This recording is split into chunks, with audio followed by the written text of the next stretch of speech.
Welcome to the National Press Club. My name is John Hughes. I'm an editor for Bloomberg First Word. That's Bloomberg News' breaking news desk here in Washington, and I'm president of the National Press Club. Our speaker today is Anastasia Lin, a human rights activist from Canada who was denied a visa to compete in the Miss World Finals in China tomorrow. But first, I want to introduce our distinguished head table. This table includes National Press Club members as well as guests of our speaker today. And I ask our head table members to please stand when their name is announced. From the audience's right, Janice Trey, Executive Director of InternetFreedom.org. Melody Song, mother of today's speaker. Leon Lee, a 2014 Peabody Award-winning director and director of Anastasia Lin's upcoming film, The Bleeding Edge. Jerry Zrimsky, bureau chief of the Buffalo News. He's a past president of the National Press Club, and he's chairman of the club's Speakers Committee. Skipping over our speaker for a moment, Doris Margolis, president of Editorial Associates, a former National Press Club governor, and the National Press Club member who arranged today's luncheon. Thank you, Doris. And David Mattis, a human rights lawyer.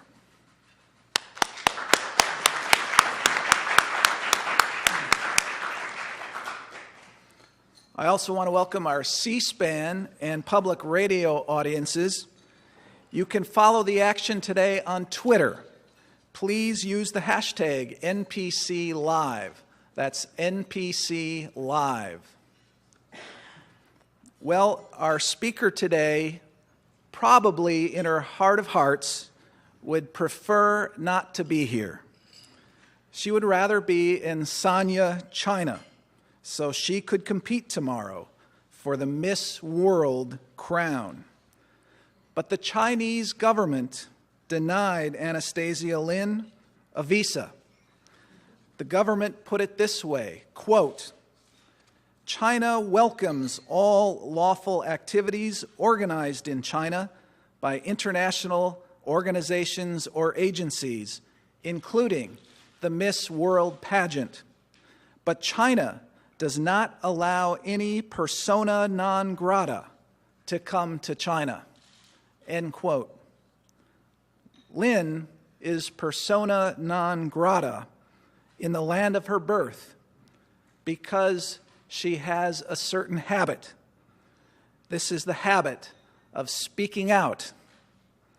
In her own words, Lin is determined to be, quote, "a voice for the voiceless." She has made her voice heard in testimony before the U.S. Congress, where she spoke out against organ harvesting in China. She has spoken out for freedom in articles in the Washington Post, the Globe and Mail, and other major newspapers. And today, she joins us to deliver a message that we presume will be heard around the world, even if she isn't wearing the Miss World crown. Miss Lin is much more than a political activist, however. As a fashion model, she has appeared on runways from New York to Toronto, including the New York Fashion Week show at the Waldorf Astoria. A talented actress and pianist, she began performing at the age of 7. She has appeared in films that have won the Mexico International Film Festival's Golden Palm Award and California's Indie Fest Award of Merit. As often as possible, she pairs her acting with activism, choosing roles in films and TV productions that carry messages of freedom, morality, and openness. And as I showed when I introduced the head table, joining her here today is her mother, who flew here from Vancouver to hear what's no doubt going to be an especially newsworthy National Press Club luncheon speech. And I will add that this news just broke. This lunch was put together very quickly, and I'm so glad that we did that and that she's here at the National Press Club for this extremely timely talk. Ladies and gentlemen, please join me in giving a warm National Press Club welcome to Miss World Canada, Anastasia Lin.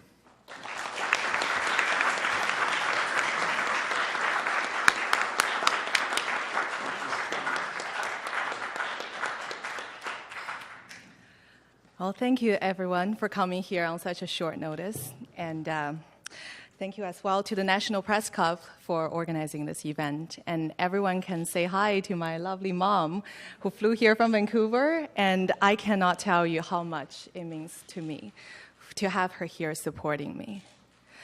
So before I start, I want to tell you a little story about how crazy my week has been. So on Tuesday, my friends threw a party for me with the press in Toronto, and I chose this beautiful white gown from my evening gown sponsor. It was a rhinestone all over, it was beautiful. And when I went to the boutique to pick up this dress, I was pulled aside by an employee who told me quietly that, "I am sorry, Anastasia, we can no longer sponsor you." The owner of the store had received a letter, an email from the Chinese consulate in Toronto, warning them to stay away from me, or else. I want you to all think about this for a moment, to really think about it. This is the government of the most populous nation in the world.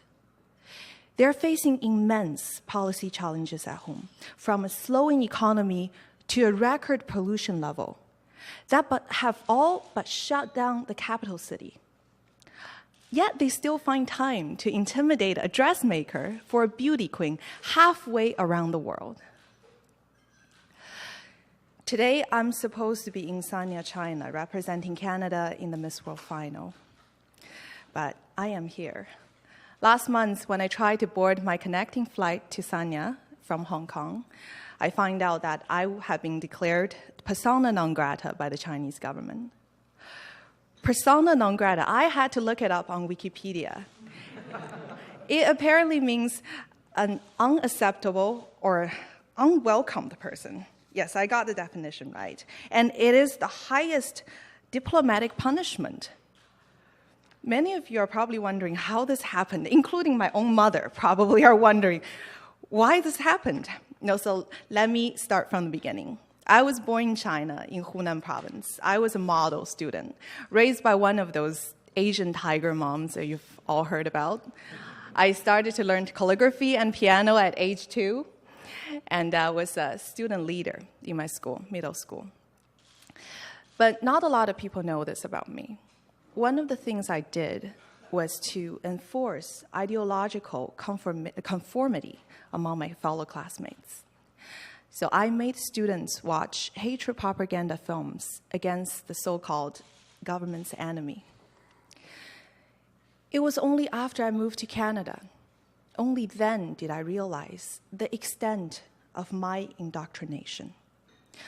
My mother encouraged me to challenge the ideas that was instilled on me in China and to use my own mind. I will always be very grateful to her for this. I learned about the Tiananmen massacre, which was never heard of in China. And I learned the persecution of religious minority. I learned about the truth during the Cultural Revolution. And after extensive research, I even started to practice a peaceful meditation that is being vilified in the official press in China. When I began acting, I looked for roles that shed light on what is happening in China today. From the corruption that led to shoddy school buildings that crushed thousands of students during the Sichuan earthquake, to official censorship, to the organ harvesting of prisoners of conscience in China. The stories of the victims shocked me and learning about them fundamentally changed my outlook on the world. In my most recent film, The Bleeding Edge, directed by Mr. Liang Li, I played a woman who is imprisoned for her belief in Falun Gong. Like many other Falun Gong practitioners in China, she was shocked with electronic batons, had bamboos shoved under her fingernails, and is sexually assaulted.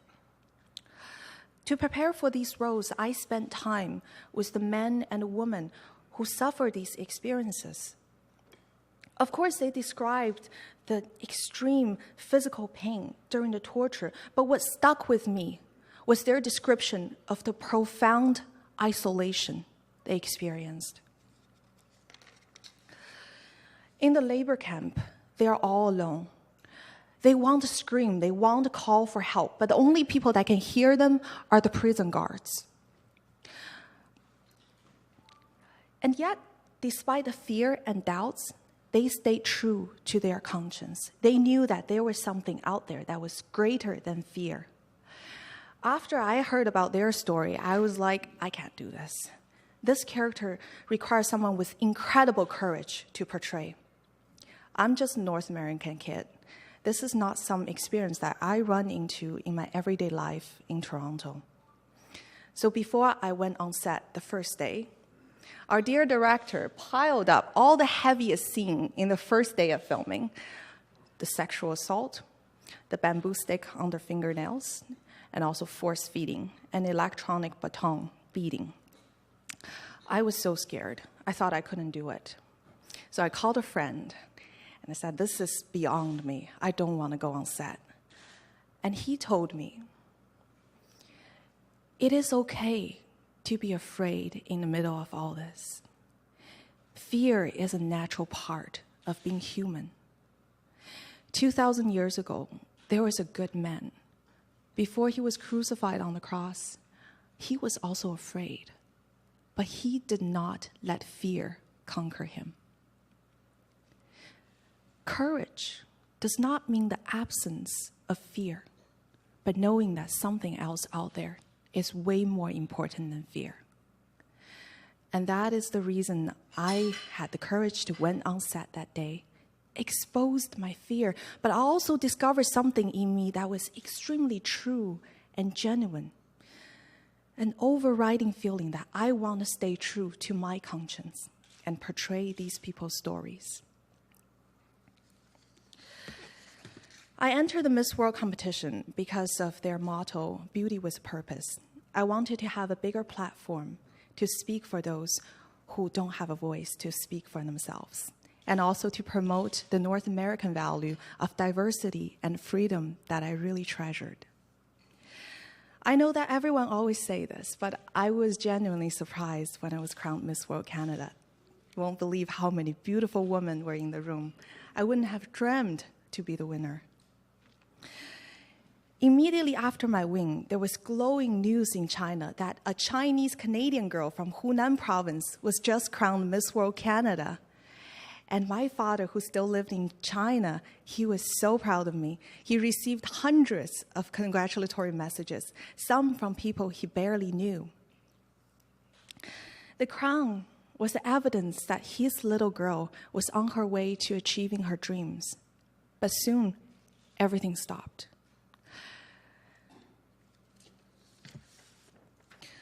The news reports about me disappeared in China. And if they stayed online, they changed my name. And they used another girl's picture instead of mine. And I received a message from my father telling me to stop my advocacy, or otherwise there's consequences on my family. Although he couldn't give details over the phone, but it was clear that the Chinese security agent had approached him and put pressure on him to tell me to silence. They put fear into a father, making him afraid to be proud of his own daughter. My father's generation grew up through the Cultural Revolution. They saw Tiananmen Massacre and the following political campaigns. They have seen how hard the Chinese government make it for people to stay true to their own conscience, to maintain integrity, and how it deliberately tries to strip Chinese people away of their integrity. They are not hesitant to use the most precious part of human nature, that is kindness and care for one's family, as a weapon against us. We even have a saying now, being invited to tea. That is when the security officers invite you to issue a vague threat of reprisal if your family overseas does not be quiet. That is when they show you who has the baton, and they won't be hesitant to use it. It is a common experience of Chinese people around the world, and this is the dark, old-school communist way that they try to hide from the West. I have to be honest here, I am afraid, and I am concerned for my father's livelihood. And my mother, she's also afraid. But as I reflected on what to do, it becomes clear that I cannot give into fear. If I allow myself to be intimidated, I'm complicit to the continued human rights abuses that are happening in China. The Communist Party will still abuse the Chinese people without any consequences and accountability.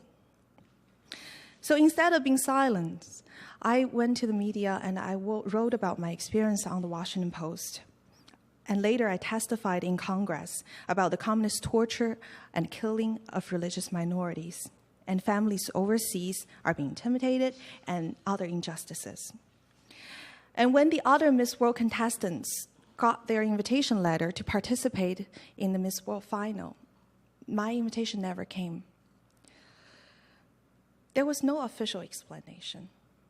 There was no answer from the Ministry of Foreign Affairs in China or Miss World. I think the Chinese government was just going to pretend that I didn't exist and hoped that I would just simply go away. As the starting date of the competition approached, I wanted a definitive answer. And as it turned out, Canadians, among 21 other nations in the world, don't need a visa prior to landing in Sanya, China. We can get a landing visa upon arrival. So I decided to try my luck. But when I landed in Hong Kong, I discovered that I was being declared persona non grata, and I had been barred from boarding a flight after a telephone interview with a Sanya custom official. He asked for my Chinese name, he asked for my date of birth, my place of birth in China, what age I came to Canada, and then he told me, sorry, there's no explanation, you just can't come. What kind of precedent does this set for future international events that are going to happen in China? China is set to host the 2022 Winter Olympic Games. Does that mean that our young athletes around the world has to start to self-censor from today on to 2022 in order to get into China to participate in Olympic Games? What happens to the athletes who are of Uyghur and Tibetan heritage? Does that mean that the athletes who believe in Christianity or who practices Falun Gong have to abandon their beliefs just to get into China? Does that mean that we all have to change who we are just to get into China? And if that happens, how will the world respond? If my case is of any indication, it is a quiet response. The Miss World organization says that it wants to support beauty with purpose. But when I was barred from China because I support human rights, it did not take a stand. Unfortunately, the Canadian government had not speaking out about this. The official response they had for the media, I read, quote, "This is the sole prerogative of a foreign country to decide who enters the country." But this is not the issue. It is not just about whether a beauty queen gets to enter China for a competition.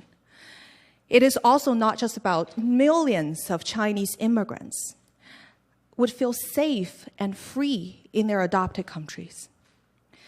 It is about whether we can freely express our beliefs without having to worry that our family members are going to be threatened back home, or our careers as actress, journalists, beauty pageant contestants, athletes, academics, or even dressmakers would be endangered. It's about whether countries around the world who deals with China are willing to defend the very principles that animate their own societies in the face of a regime that disdains those values and fight against human dignity every day. The Chinese government continues to do these things because the international community continues to allow them to. The Chinese Communist Party knows that these tactics works because we have accepted them for too long. It is difficult to take a principled stance when we're faced with temptation and intimidation. I know the difficulties faced by international organizations and governments when dealing with China. But silence is not the solution.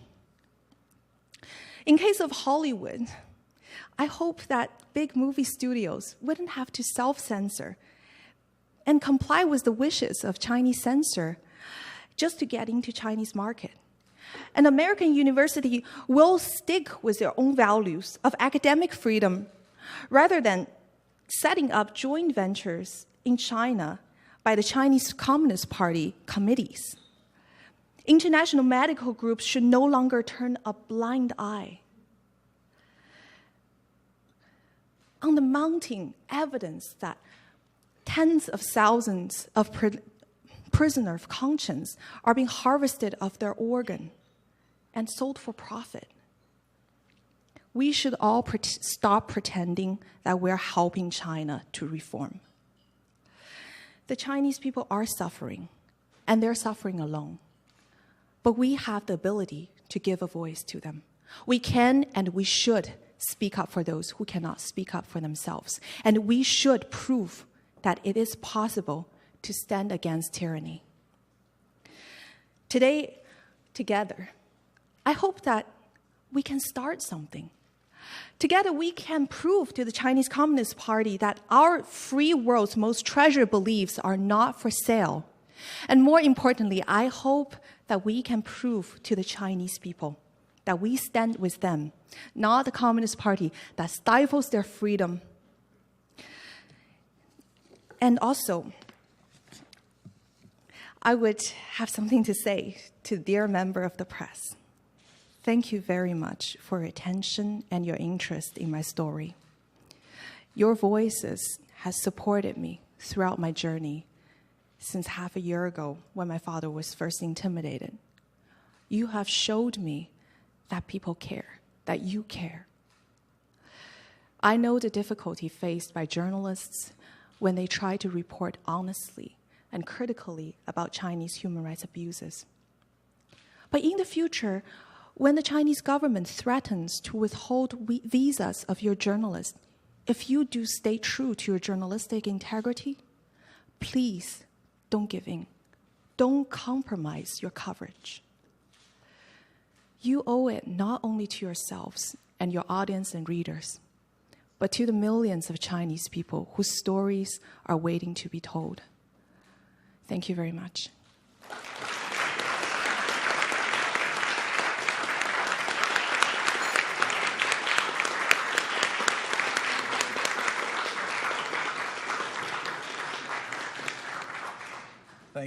Thank you, Anastasia. You mentioned the comment from the Canadian government, what their response was.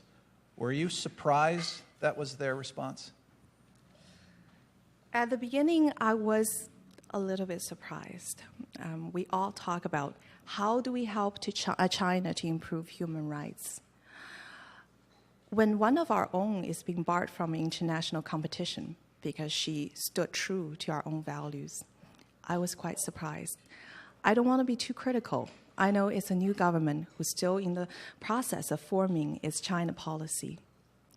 But I do wish that, sometimes the easiest thing to do is just when threats and intimidation like this comes, this is the moment that we show to the world who we really are, show to China who we really are. I am still waiting for a response from the Canadian government. I want to leave that open. I'm sure they're listening. What will you do tomorrow when the pageant's happening, and will you watch the pageant? Should I watch the pageant? Well, I don't think so, because first of all, it's broadcast via CCTV. That's our official channel.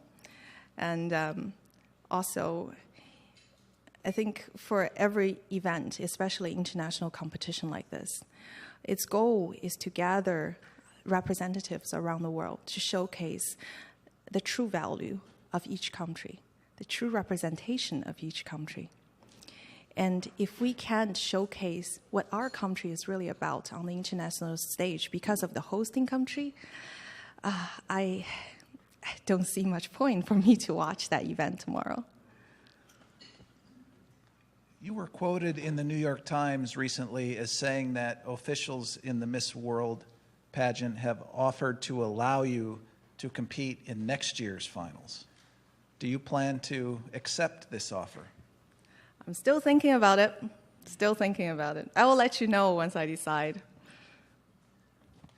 And are there any other pageants you're thinking of competing in the future, whether it's Miss Universe or any of the others?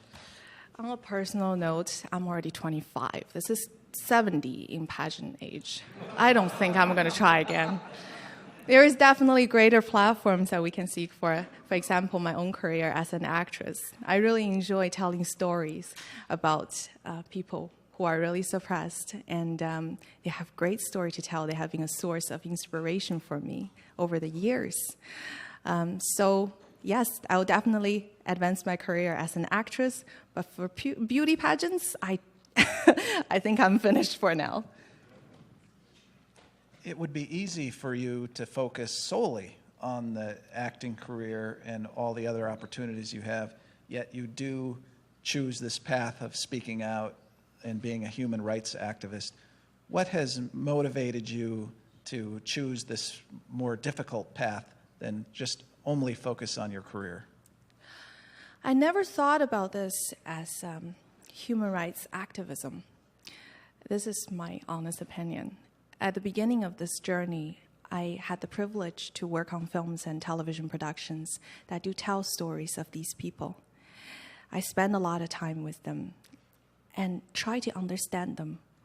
Why, when you're locked in a labor camp, your family's being threatened, your job's being taken away, your bank account frozen, your kids forced out of school, you yourself are taking all these inhumane torture, but still they had the courage to stay true to themselves. And it's through these experiences that I learned their story must be told, and that's when I started to speak up.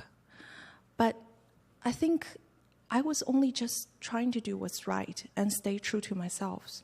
I never look at it like an activism. And I think people should do the same too. Even if they're not in the public eye, it's our responsibility. You are the leading actress in Bleeding Edge, which you referred to. Do you think that's the main reason the Chinese aren't accepting you? Is it because of that film mainly, or why do you think? Yes, the film Bleeding Edge does touch on a very sensitive issue in China, that is organ harvesting of prisoner of conscience and of Falun Gong practitioners. It's something that they don't want the West to hear. But I think the main reason why I was barred from China, a lot of journalists ask me, why do you think they're afraid to have you in China? Why are they afraid of you? They are not afraid of me. They are afraid of the Chinese people. They are afraid of what I represent could bring up in the Chinese people. My father's generation watched their families and friends being picked out and persecuted in public, humiliated, because they want to stay true to their values. So they learned to put their head down. It's unfortunate, But deep down in their heart, I believe and I know that they're striving for freedom. So if they see a person who represents hope and future and freedom on their own television screen, that is CCTV, in Miss World Final, it might encourage them to just take a little step, to be themselves, to speak up for themselves. And that is what the communist is afraid of. Hope is the only thing that can conquer fear. That is what I believe happened. In an opinion column published in the Washington Post last June, you wrote this in the final paragraph, quote, "Please don't forget my father and the millions of families like ours," end quote. Can you say when you last had contact with your father, and how concerned are you that the comments that you're making about China could affect him or hurt him in any way? The last time I spoke to my father was in Hong Kong when I was faced with a dilemma if I should just go back to Canada or should I continue to try. My father sounded really scared. I mean, the smear campaign that is going on in the Chinese media about me reminded him of Cultural Revolution. I am afraid. My mother is afraid. My father is afraid.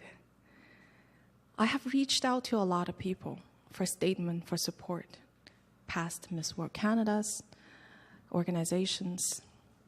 But 95% of the time, I get a response or not a response. If I do get one, it says something like, "We support you, but I'm so sorry. I don't want to risk my chance to get a visa to China, or I don't want to damage my business." These people I ask for help, they are also afraid. This ring of fear needs to stop. This is what they are trying to do to us. Having this fear just control everybody and stifle everybody's freedom of speech, freedom of expression, freedom of conscience, that we just try to be ourselves. And I don't see that's possible now. I hope that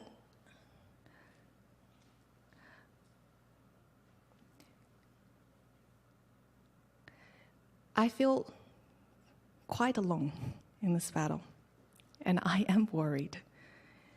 Perhaps in the future, when I try to act in a film, they won't cast me because of all this.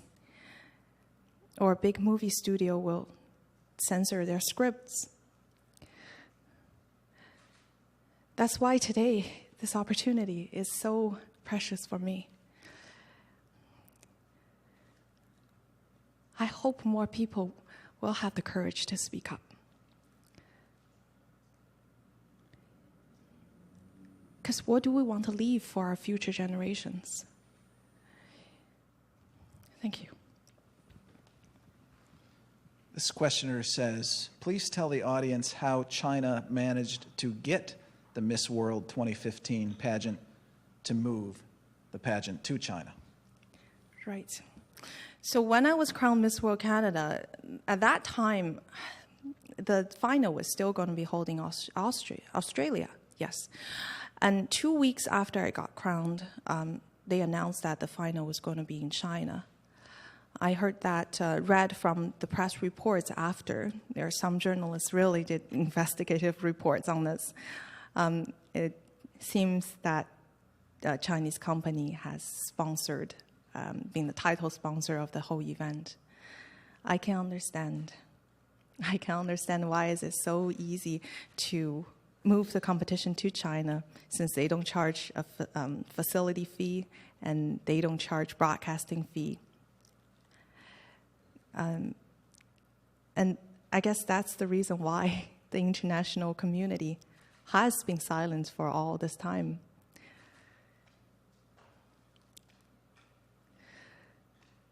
I don't want to be too critical.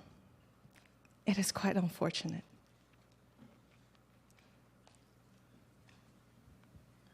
In many countries, individuals have risen up against an authoritarian state and forced change. The last time the Chinese people tried that, this questioner says, in Tiananmen Square, the regime cracked down hard. Why has there been no noticeable people power movement in China since then? Well, in China, we have the saying, to kill a chicken to warn the monkeys. That means you have someone being picked out as an example for the rest.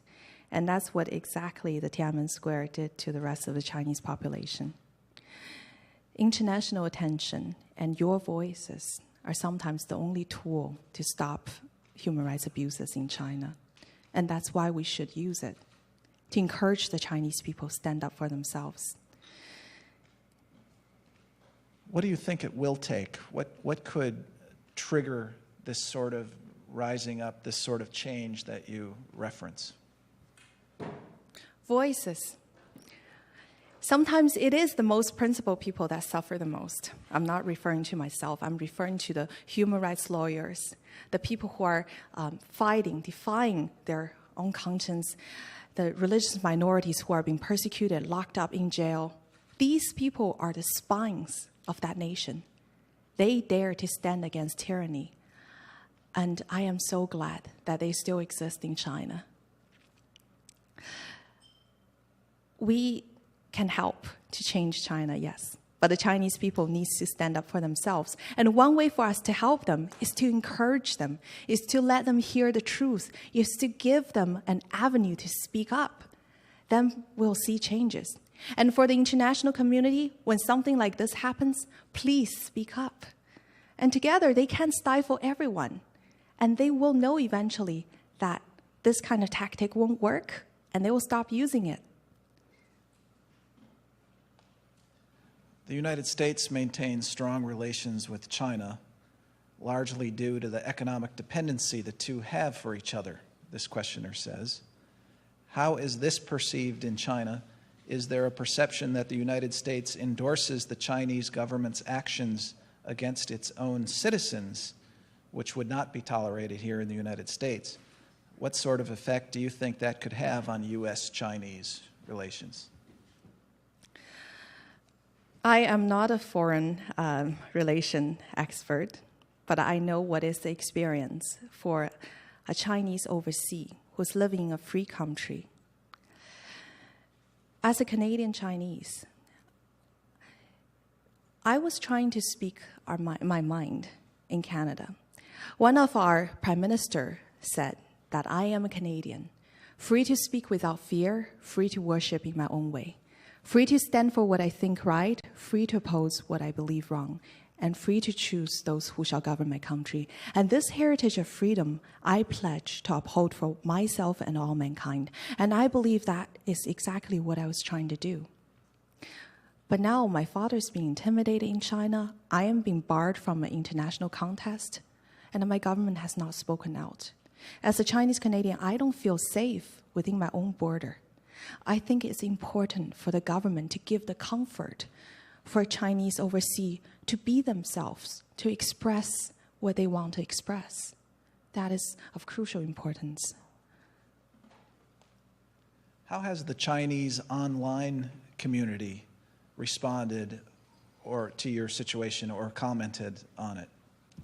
I have received a lot of messages from Chinese people inside China that they use software to break the internet block, and we call that climb over the Great China Firewall. And they have left me messages in my Facebook mailbox. Those are really heart-touching messages. It made me see why we're doing all this. That they're so glad to have someone outside that still care about them, that they know that they are not alone. If they hang in there a little longer, perhaps something will change. And then there's also the 50 Cents Party. I don't know if anybody have heard about them, 50 Cents Party. Yes, the 50 Cents Army of Chinese Communist Propaganda Department. Those are hired internet commentators that would get paid 50 cents per each comment that they write. And usually they try to shift the overseas common forums and opinions just under each article, comment sections. They write nasty stuff, but I think that gives me more inspiration to do what I do, because I see that it's crucially important that we don't have our voice being buried by all these comments. I asked you a question about your dad, and I mentioned that your mom traveled here to be with you today. So let me ask you a question about your mom. How supportive is she of the efforts you're making? How much does she worry about what you're doing and the effects that it could have?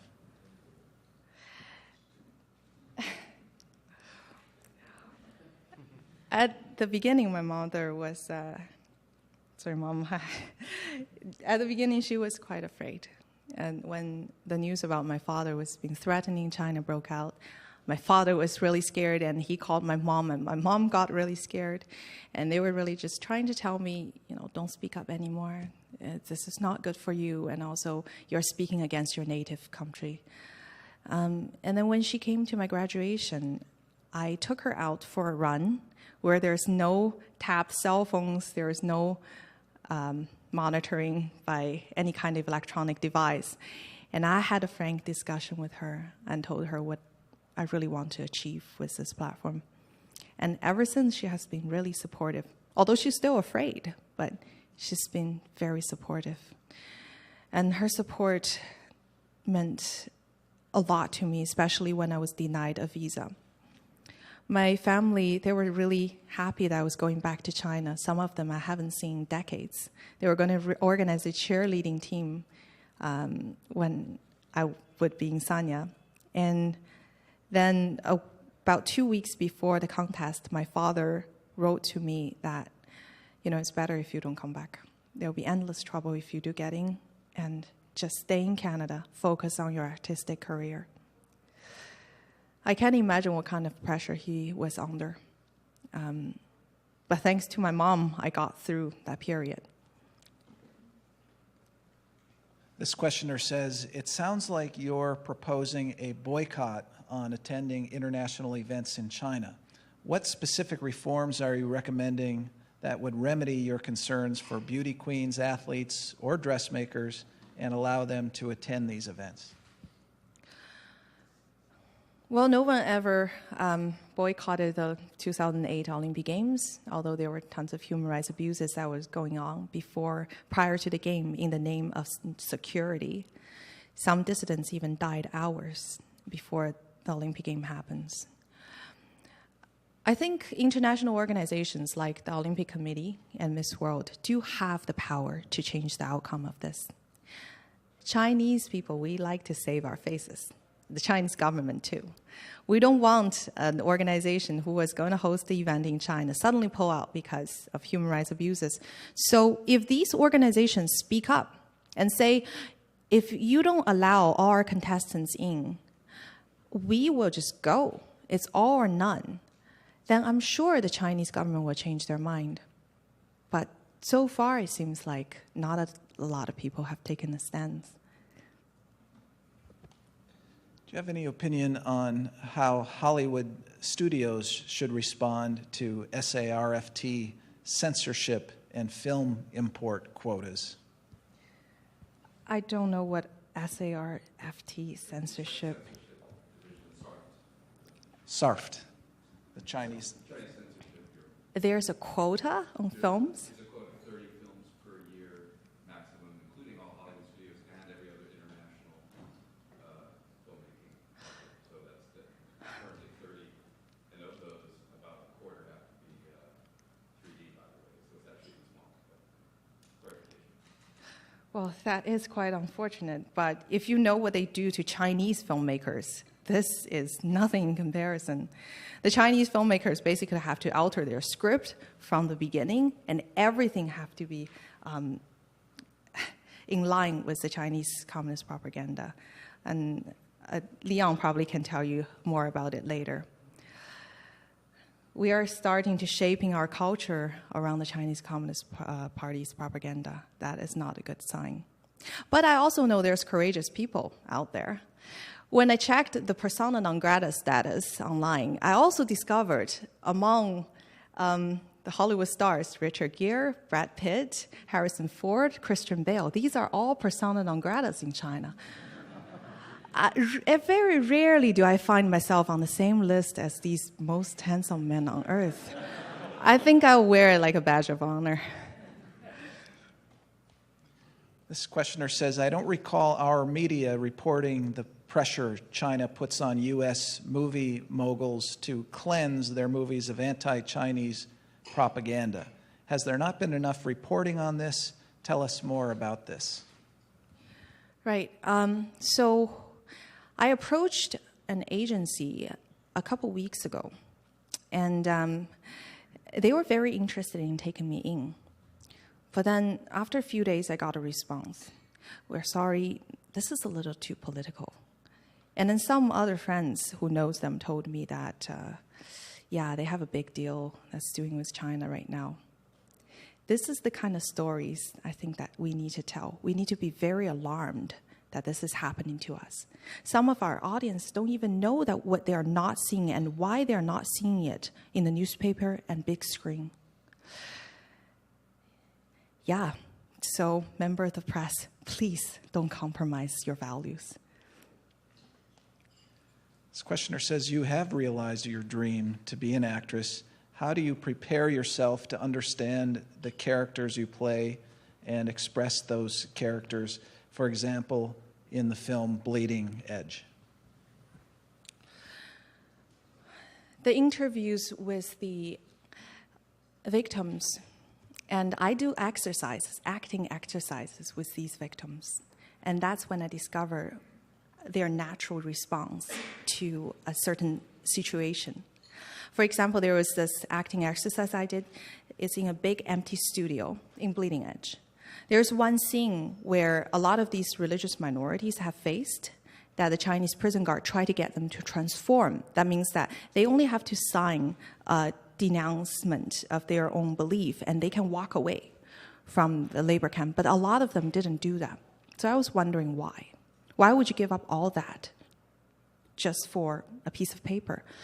So I sit them in a big room. They were kneeling down on the ground. That's what happened, they described to me. And I had some other assistants standing on the side as prison guard. And I repeated the lines that was said to them in the labor camp. Their reaction surprised me because I had both the real victims and actors in the same room. The actors, their response was that they stand up and they start to defend their belief. And they start to say, this is wrong. You shouldn't do this to us. And the real victims, it was like entering the deepest, darkest space in their mind. I see that they were almost numbed by those experiences. And afterward, I asked them, why didn't you react? And they said that it's not real. In those situations, you don't do that. And I asked them, how did your families respond to this? And what they told me is that the most difficult part of this whole process is what their family has to go through. They usually crush when I ask them about their families. And just after listening to these people's experiences, I don't think anybody just can stay indifferent. This has been my experience, and I'm really looking forward to hear and get in touch with more of these victims. And I think that in the future, if you can and have the opportunity, please also take a moment to listen to them. Perhaps you'll discover something that is really inspiring and would also change the outlook on the world for yourself as well. Thank you. This questioner states that feminists consider beauty pageants to be relics from a more sexist age. As a thoroughly modern and politically active woman, why did you decide to get involved in the Miss World competition?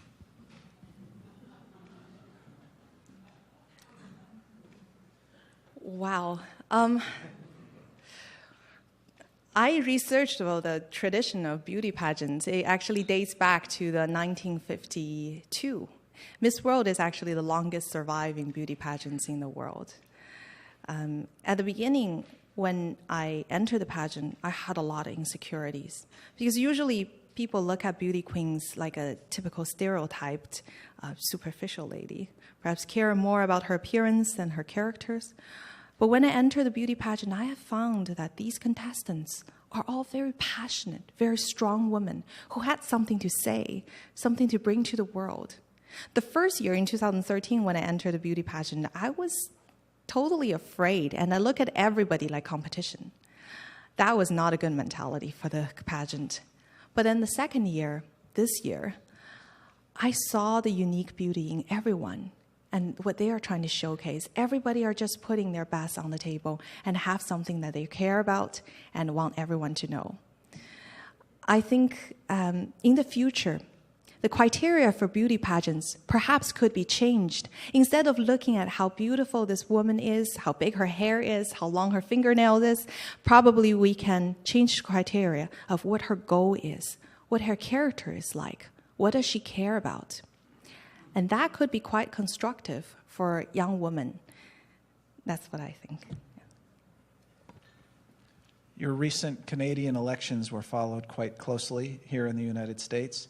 Give us your impression of the recent Canadian election as a Canadian. What do you think of your new president?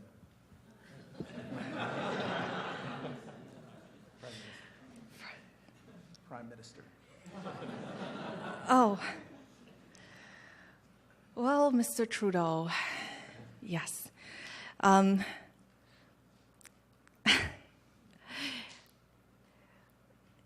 He is a 44 years old young man. I can understand for a young person to suddenly have such a huge responsibility on the shoulder. For myself, when I just won the crown, of course, it's no comparison to managing a country. But I realized what kind of a role model we are setting for the rest of the population and what kind of example we can set. So I know it's not easy, but he also has the choice. He can make the right choice to stand up for his people that now are under his protection. And I am quite looking forward to that. You mentioned your acting career, and you're focusing on that. What about other plans in the future? What other things do you see yourself doing in your future? And would you ever consider a career in politics in Canada? I am an actress, so I would like to take it as far as I can. But if I have my American history right, you are open to have an actor running for your highest office, right?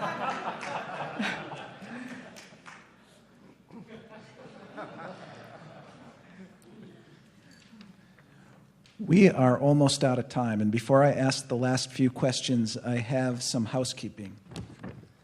The National Press Club is the world's leading professional organization for journalists, and we fight for a free press worldwide. For more information on the National Press Club, visit our website, press.org.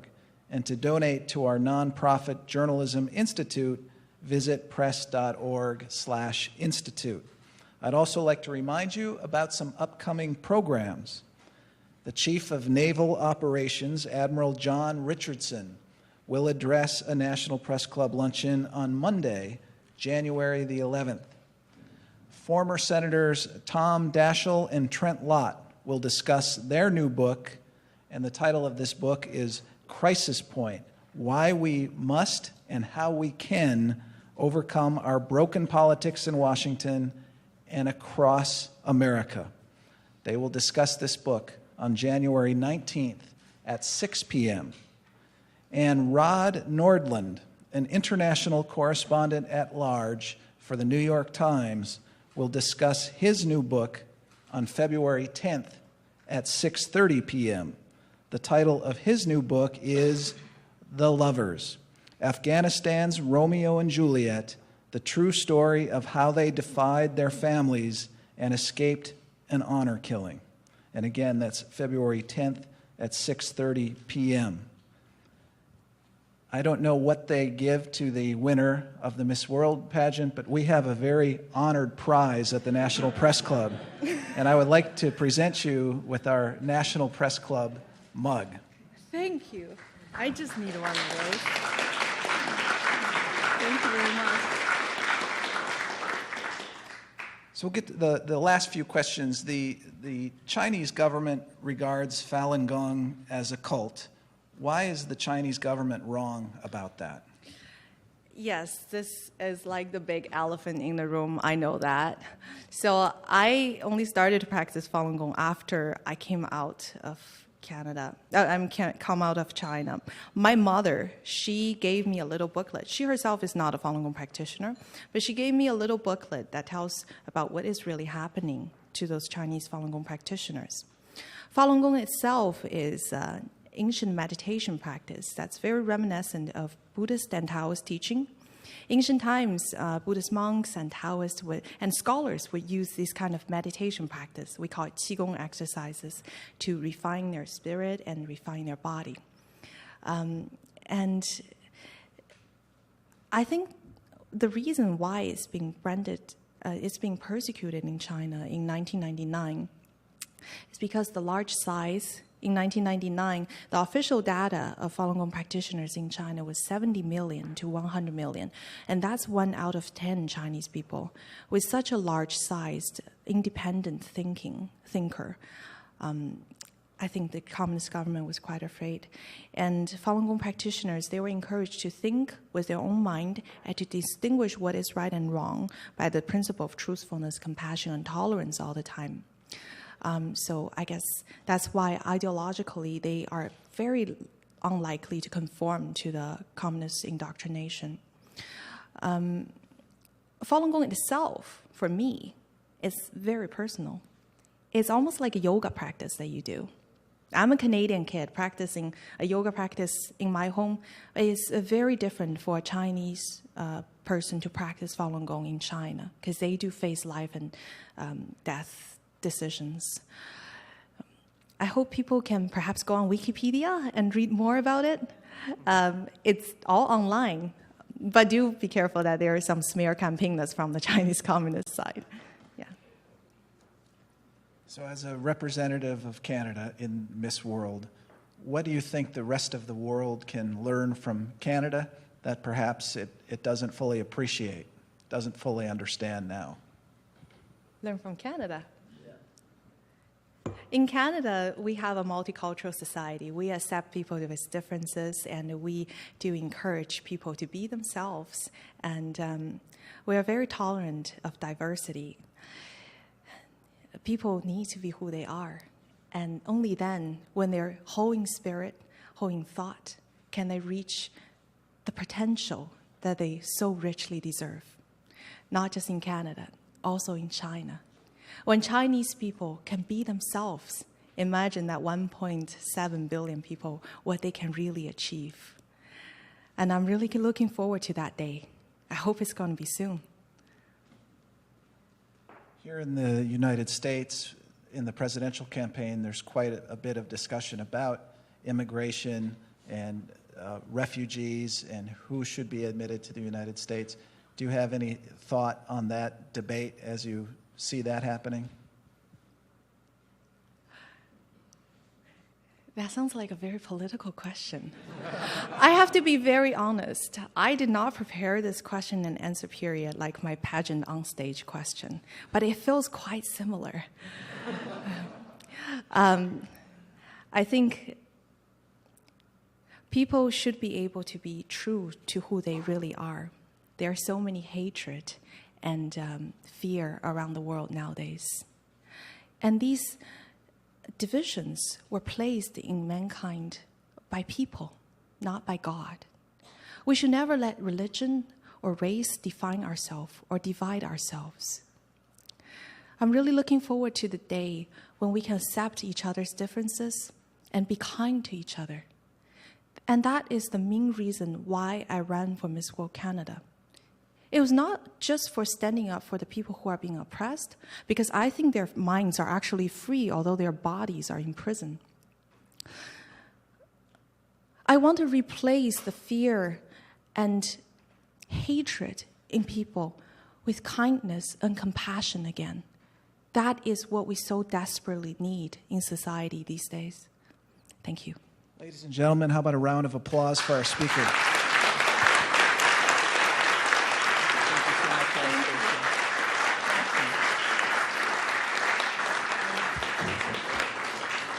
I'd also like to thank the National Press Club staff, including its Journalism Institute and Broadcast Center, for organizing today's event. If you would like a copy of today's program or to learn more about the National Press Club, go to our website, press.org. Thank you very much. We are adjourned.